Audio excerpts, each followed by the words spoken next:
Breaking news. Canadian-American relations hit historic low amid trade war and sovereignty disputes.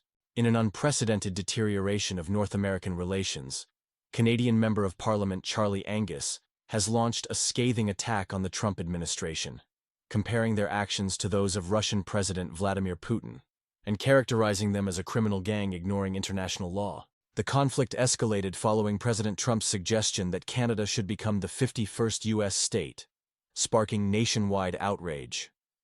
Speaking on the eve of the Canadian flag's 60th anniversary, Angus rallied citizens to defend their sovereignty, contrasting Canadian values with Trump's divisive politics. In response, Canadians have launched a widespread boycott of American products and travel, following Trump's 25% tariff on Canadian goods. Over 62,000 citizens have pledged support, backed by former Prime Minister Kim Campbell and public figures. The impact is substantial. With Canadians contributing $2.5 billion in U.S. tourism annually, even a 10% reduction could eliminate 14,000 American jobs. Flight Centre Canada reports massive cancellations of U.S. vacations, with Florida, California, Nevada, New York, and Texas affected most. Several Canadian provinces have removed American alcoholic beverages from liquor stores, targeting products from Republican-led states. Quebec, Nova Scotia, Prince Edward Island, and Newfoundland and Labrador have implemented these measures. The situation intensified after Texas Governor Greg Abbott warned Prime Minister Trudeau about retaliatory measures, prompting MP Angus to encourage boycotting Texas specifically. With no resolution in sight, this trade war threatens to reshape North American economic relations for years to come. In a dramatic escalation of North American tensions, Canadian-U.S. relations have hit a historic low, following provocative statements from former President Trump about annexation and controversial tariff proposals. During a December 2024 Mar-a-Lago meeting, Trump addressed Prime Minister Justin Trudeau as Governor Justin Trudeau of the great state of Canada, suggesting Canada could become the 51st U.S. state.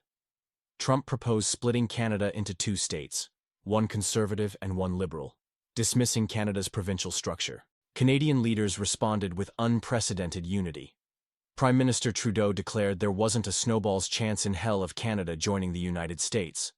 Conservative leader Pierre Poilievre emphasized, Canada will never be the 51st state, while NDP leader Jagmeet Singh called Trump's proposals absurd. The economic impact has been substantial. Canadian consumers have launched a boycott of American products, particularly affecting Kentucky's bourbon industry. Approximately $400 million in Canadian travel spending to Texas is being reconsidered as a protest against U.S. tariffs. Trump's January 31st announcement of a 25% tariff on Canadian imports, citing illegal migration and fentanyl concerns, further strained relations. A 30-day pause was implemented following Canadian border enforcement pledges. This diplomatic crisis has sparked a surge in Canadian nationalism. Flag manufacturers report significant sales increases as citizens display their national pride. Prime Minister Trudeau suggests these actions may be motivated by interest in Canada's vast natural resources. The Distilled Spirits Council has urged Canada to exclude bourbon from retaliatory tariffs, warning of lasting negative effects on the industry. This situation continues to evolve, with implications for North American trade, diplomacy, and national identity. In a development raising eyebrows across North America, former President Trump's suggestion that Canada could become the 51st U.S. state has evolved from political rhetoric into a serious policy discussion. This comes amid growing attention to Canada's crucial role in global resource markets. Recent data underscores Canada's strategic importance, ranking as the world's fourth largest oil producer, with daily output reaching 4.6 million barrels in 2023. Nearly all of this oil flows directly to U.S. refineries, generating $124 billion in export revenue. The integration of our energy markets is unprecedented, says energy analyst Michael Thompson. But that doesn't mean Canadians are ready to surrender sovereignty for economic convenience.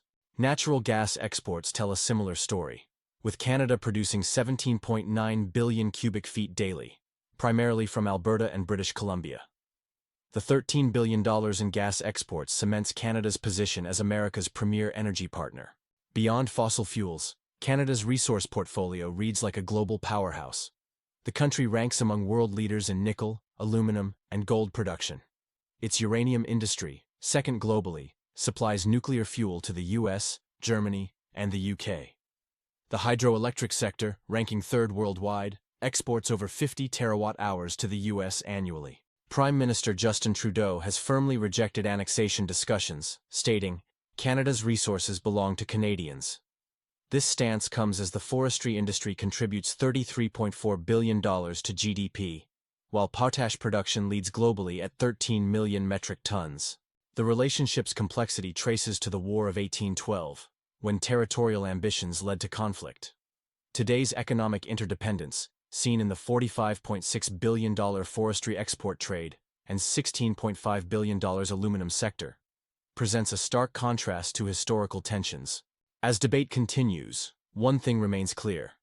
Canada's resource wealth makes it an indispensable partner, not a potential acquisition. Welcome back to our channel. Today, we're exploring the fascinating evolution of North American relations that shaped the continent we know today. The transformation of the US-Canada border into the world's longest undefended boundary stands as a testament to lasting peace between these nations. This remarkable achievement didn't happen overnight. It's a story of careful diplomacy and growing trust. Let's travel back to 1854, when the Canadian-American Reciprocity Treaty marked a pivotal moment in economic cooperation. This agreement opened doors for free trade in natural resources, including timber, coal, and fish.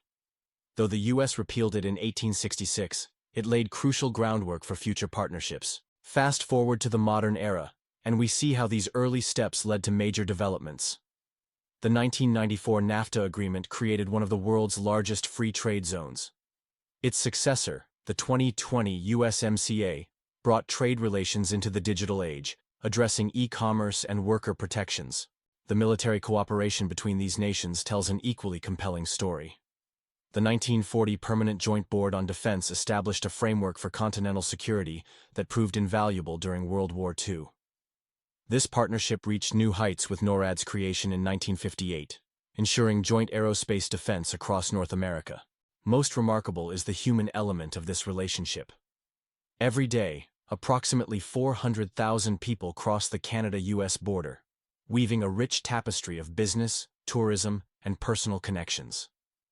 These nations share more than just a border. They share languages, values, and intertwined popular cultures. Before we wrap up, remember to like and subscribe.